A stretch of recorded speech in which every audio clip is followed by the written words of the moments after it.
kabastugan.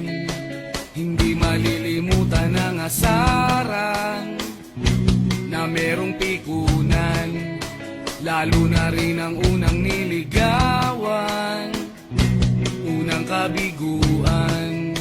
At dyan nasiseryoso ang usapan, ang pagdadamayan ng tunay at tapat na kaibigan.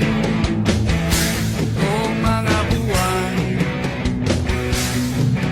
kaibigan, namang maaasahan. Oh, di na tayo babata, edad may di nahahalata.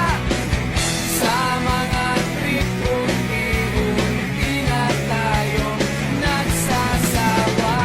Pero kahit ganon, barkadang matatag hanggang sa ngayon. Minsan man magkita, tiyak may kwela, yan ang aking mga tropa.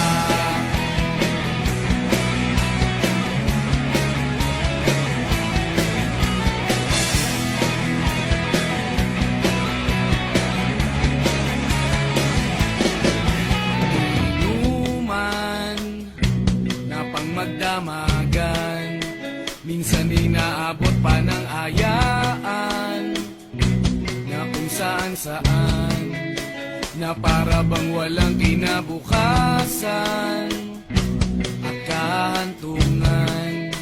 At dyan nasiseryoso ang usapan, ang pagpapayuhan ng tunay at tapat na kaibigan.